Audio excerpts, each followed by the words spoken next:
Good morning. आता माझा एक ऑनलाईन क्लास आहे. मी आज कॉलेजला नाही जात आहे, तो ऑनलाईन करत आहे.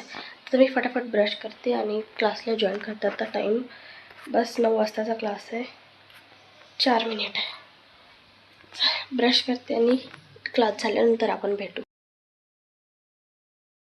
आता माझा क्लास झालेला आहे आणि आज आम्ही नॉर्मल म्हणजे बेसिक मॅथमॅटिक्स शिकलो. इथे ना माझा खूप जास्त हात दुखत आहे. म्हणजे जे मी सरकारी हॉस्पिटलमध्ये जे इंजेक्शन घेतलं त्याने माझा हात नाही दुखत होता, पण हे जे प्रायव्हेटमध्ये घेतलं त्याने खूप जास्त हात दुखत आहे. त्यानंतर मी आईसोबत गावाला जाणार आहे म्हणून मी ते रेडी झाली, कारण मी आता कॉलेजला नाहीच जाणार आहे. माझी तब्येत खराब आहे. तर मी फ्रेंडला कॉल केला होता, तर कोणी नाही जात आहे म्हणे, तर लेक्चर पण नाही. तर आम्ही ते डुगूची वाट बघत होतो. ती स्कूलमधून आली की आम्ही तिला पण सोबत घेऊन जाणार होतो. जेव्हा ती डुगू आली, बाय होली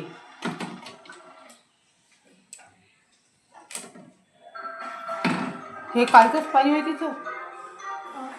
रात्रीचं पळते तशीच आहे गंजी भरून. चल बाय.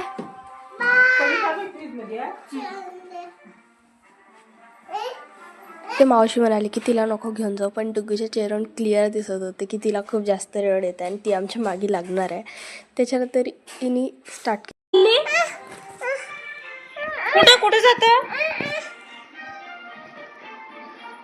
रडून ते तिथं बस स्टॉप नाही अरे दीदी घालून द्या. तर मी पाय जातो. इथून बसतो मग आई. तसं करा. इथून आठवण भेटते जवळ.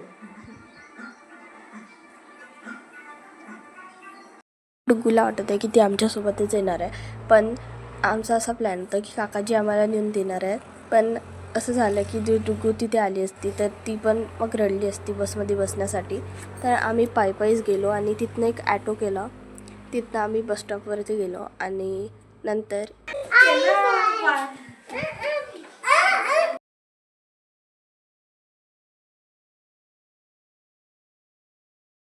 डुगूनं ॲटोत बसण्यासाठी पण खूप जास्त रडत होती. तिला समजलं होतं की आम्हाला गावाला जायचं आहे.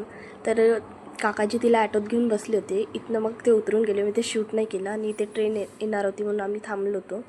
त्याच्यानंतर आम्ही लगभग 2 वाजता बसमध्ये बसलो आणि कारण तिथे बसच नव्हत्या येत, तर 2 वाजता आम्हाला बस भेटली. आम्ही जस्ट 12:30 वाजतापासून तिथनं निघालो होतो.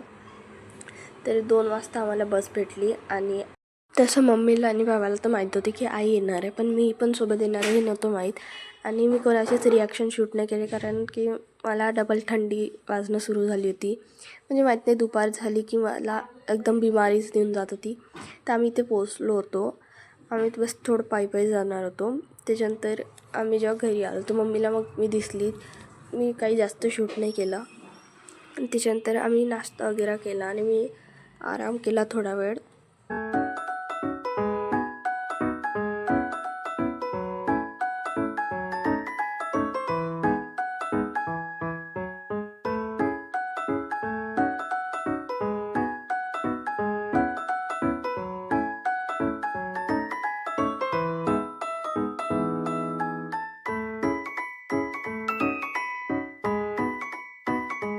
नंतर तुम्हाला माहिती आहे की मी लेट ट्युशन जॉईन केली होती. तर मी इथे एक ऑनलाईन क्लास करत होती, कारण जे माझं राहिलं होतं लॉगॅरिथम ते मी कंप्लीट करत होती एक इव्हिनिंगच्या बॅचमध्ये. तशी ते माझी मॉर्निंगचीच बॅच आहे, पण ज्यांनी ते केली नाही आहे ते इव्हिनिंगच्या बॅचमध्ये पण करू शकतो. आणि इथे मी खाली आली होती लगभग 8 वाजता आणि इथे पण माझा खूप जास्त घसा दुखत होता. तर मी आणि इथे मम्मीचा स्वयंपाक वगैरे झाला होता आणि आमच्या इथे रोज नैवेद्य दाखवते. तर मी आज इथे नैवेद्य दाखवला. मम्मी म्हणाली की तू दाखवते की मी दाखवतो, तर मग नंतर मी दाखवला आणि मी नैवेद्य वगैरे दाखवला. आम्ही सगळ्यांनी मग जेवण वगैरे केलं आणि इथे नैवेद्य दाखवत होती. माहीत नाही ते काहीतरी आलं होतं आणि तिथे असं गोल गोलवरती फिरत होतं. तुम्ही बघा ना, तर इथे काहीतरी आलं होतं, ते एकदम अलग होतं. मला असं समजलंच नाही की काय होतं तर. आणि आमचं जेवण झाल्यानंतर हा बघा, याला ना लाईट बंद पाहिजे, कारण की याला जेवण झाल्यानंतर एकदम झोपायला आवडतं. याची मी रुटीन तुम्हाला एक दिवशी दाखवेल. जर तुम्हाला बघायची असेल तर. आणि आमच्या घरातला एक मेंबर आहे छोटूसा, तर बघा किती चांगल्याने राहत. आता वाजले 9:30. आमचं जेवण वगैरे झालं आहे. आता आमची झोपायची तयारी सुरू आहे. इथे खूप जास्त पाऊस येत आहे. तर आता माहीत आहे इथे आमची टायमिंग आहे जेवायची. म्हणजे ते रोज आम्ही 8:30 वाजता जेवतो, 9:30 वाजेपर्यंत झोपतो. तिथे कसं आहे काकाजीच्या ड्युटी वाईज असतं सगळं काही. त्यांची सेकंड असली तर मग 12 वाजता जेवायला, मॉर्निंग असली तर 9 वाजेपर्यंत होऊन जातो आणि नाईट असली तरी लवकर होऊन जातो. तर इथं आता आम्ही झोपणार आहे. तर 9:30 वाजले, जास्त वेळ नाही झाला आहे. सगळेजण झोपले आहे तिकडे, मी ते आता मी पण झोपते. तर आजसाठी बस इतकाच. Good night, bye.